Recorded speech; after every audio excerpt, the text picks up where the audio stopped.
Hi అందరికీ welcome to our channel name వచ్చేసి Pushpa vows vlogs. మన ఛానల్ మీకు నచ్చినట్లయితే ఒక చిన్న లైక్, అలానే మన ఛానల్ని సబ్స్క్రైబ్ చేసుకొని సపోర్ట్ కూడా ఇవ్వండి. ఇక్కడ వచ్చేసి ఈరోజు మార్నింగ్ అనమాట మనీ ప్లాంట్ లేత ఆకులతో నీట్గా అవుతుంది. ఈరోజు మార్నింగ్ వచ్చేసి రోజు అయితే చాక్ పీస్తో అయితే ముగ్గేసేదాన్ని. ఈరోజు మనకి సంక్రాంతికి తీసుకొచ్చిన ముగ్గు పిండి ఉంది కదా, ముగ్గు పిండితో అయితే ముగ్గేసాను అనమాట. ఇలా నీట్గా వచ్చింది చూడు, వైట్ ఇది కూడా చాలా బాగా అనిపిస్తుంది. ఫ్లోర్ పైన మనం అటు ఇటు నడుస్తే కొంచెం రఫ్ తుడుచుకుపోయినట్టు అవుతుంది, కానీ ఇప్పుడైతే ఆ ప్రాబ్లం ఏం లేదు. ఇంక ఇప్పటికి ప్రస్తుతానికైతే నీట్గా ఉంది.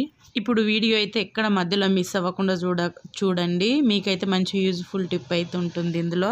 ఇక్కడ వచ్చేసి ప్రతి ఒక్కరు అయితే ఇలాంటి చాటలు వాడుతున్నారు కదా, ఇప్పుడు ప్లాస్టిక్ కూడా వచ్చాయి. మేము చిన్నగా ఉన్నప్పుడు అయితే ప్లాస్టిక్ అనేది అసలు ఉండేవి కావు, ఇలాంటి చాటలే ఉండేవి. మేము ఎక్కువ మెంతులతోటి కానీ ఇంకా కొంచెం చాట పాతగా అయిందంటే ఆవు పేడతోటి నీట్గా కొద్దిగా వాటర్ కలుపుతూ ఆవు పేడతోటి కూడా నీట్గా అయితే చాటలకు మేము చిన్నగా ఉన్నప్పుడు రుద్దేవాళ్ళు.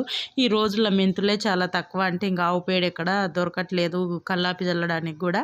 ఇంకా ప్రస్తుతానికైతే ఈరోజు నేను 1 ఇయర్ అవుతుంది చాటకు మెంతులు పెట్టి. ఈరోజు అయితే నీట్గా డస్ట్ ఏమన్నా ఉంటే నీట్గా చాటను కడిగి కొద్దిగా ఆరే వరకు పెట్టుకోండి. మనమైతే మెంతులు న్యూస్ పేపర్ అయితే ఓవర్ నైట్ అయితే నానబెట్టుకోవాలి. నేను ఇది నానబెట్టుకొని 2 days అవుతుంది. ఓవర్ నైట్ వన్ డేనే నానబెట్టుకోవాలా. నేను నెక్స్ట్ డే మార్నింగే పెడదామంటే నాకైతే టైం కుదరలేదు. సంక్రాంతి పండుగ ముందు రోజు అయితే నానబెట్టాను. అలా అనేసి స్మెల్ వచ్చేస్తుంది వాటర్, అలా అనేసి నేను ఫ్రిడ్జ్లో అయితే పెట్టిన. ఈరోజు అయితే ఫ్రిడ్జ్లోకి తీసిన చాలా బాగానే ఉన్నాయి. ఇంకా వాటర్ అయితే ఉంపి తగినన్ని వాటర్ వేసేసుకొని మనం ఈ న్యూస్ పేపరు అండ్ మెంతులు అయితే చాలా కొన్ని నానబెట్టాను. మరీ కొన్ని అనుకుని నానబెడితే ఒకటే చాట కదా, మరీ ఎక్కువైపోతాయి అనేసి అయితే నేనైతే కొన్ని నానబెట్టుకున్నా. ఇవైతే మనం నీట్గా ఒక మిక్సీ జారీలోకి అయితే వేసేసుకొని మిక్సీ అయితే నీట్గా కొట్టాలన్నమాట మెత్తగా. మనం వచ్చేసి కొద్దిగా లైట్గా పసుపు వేసుకోవాలి, బాగుంటాయి. చాలా బాగా మెత్తగా నానినాయి చూడండి మెంతులు. చాలా తొందరగా అయితే మిక్సీలో అయితే తొందరగా మిక్స్ అయిపోతాయి ఇవి. ఇది ఇప్పుడు వచ్చేసి అయితే నేను మిక్సీలో అయితే వేసుకుంటున్నాను. మీ దగ్గర ఇలాంటి చాటలు ఉన్నాయా, లేదంటే ప్లాస్టిక్ చాటలు ఉన్నాయా, కామెంట్ చేయండి. నా దగ్గర వచ్చేసి ఇలాంటి చాటలు ఎంతమంది దగ్గర ఉన్నాయా అనేసి కామెంట్ కూడా చేయండి. ఇక్కడ వచ్చేసి ఎంతమంది ఇలా మెంతులతోటి ఇంకా మీ చాటలకు ఇలానే మెంతులు పూస్తున్నారు అనేసి కూడా కామెంట్ చేయండి.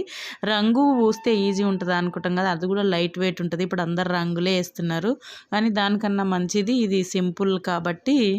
మాకు చిన్న ఉన్నప్పుడు పెట్టాం కాబట్టి అలవాటు ఉంది కాబట్టి ఇలా పెట్టామన్నమాట. ఇంకా పెయింటింగ్ కన్నా ఇదే మంచిగాని అనిపిస్తుంది నాకైతే. మనం మిక్సీకి అయితే మంచిగా మెత్తగా రుబ్బుకున్న తర్వాత మనం వచ్చేసి ఇప్పుడు ఇట్లా చాటకైతే నీట్గా అయితే రుద్దేసుకోవాలి, తొందరగా అయిపోతుంది అన్నమాట. అక్కడ చాట సైడ్ హోల్స్ ఉన్న సైడ్ కూడా మంచిగా కవర్ అయిపోతుంది అన్నమాట. ఇప్పుడు మనం ఈ మెంతులది అయితే పెడితే ఇది తర్వాత మనం ఎండకైతే ఆరబెట్టుకోవాలి, తొందరగా నారిపోతుంది. మనం మొత్తం అయితే ఇదిగో ఇలా నీట్గా కరెక్ట్ సరిపోయింది నాకు. ఇంకా ఈ చాటకైతే ఇంకో 5 months దగ్గర చాట నీట్గా ఉంటుంది అనమాట. తర్వాత కూడా మళ్ళీ అప్పుడు పెట్టుకోవచ్చు.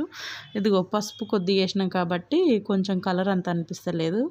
ఇప్పుడు ఇక నేను ఎండకైతే పెట్టాను, ఆరిన తర్వాత కూడా మీకు చూపిస్తాను ఎలా ఉంటుంది ఏంది అనేది. ఇదిగో ఆరిపోయింది చూడండి చాట తొందరగా. మరీ ఎక్కువ రుద్దినాం అనుకో మందంగా, అదేంటి అంటే మన పేపరు అండ్ మెంతులు పేస్ట్ లాగా పైకి లేసే అవకాశం ఉంది, తొందరగా ఊడిపోతుంది కూడా. ఇలా పల్సగానే రాసుకుంటే చాట చాలా బాగుంటుంది. ఈ వీడియో మీకు ఎలా అనిపించింది చెప్పండి, కామెంట్ చేయండి.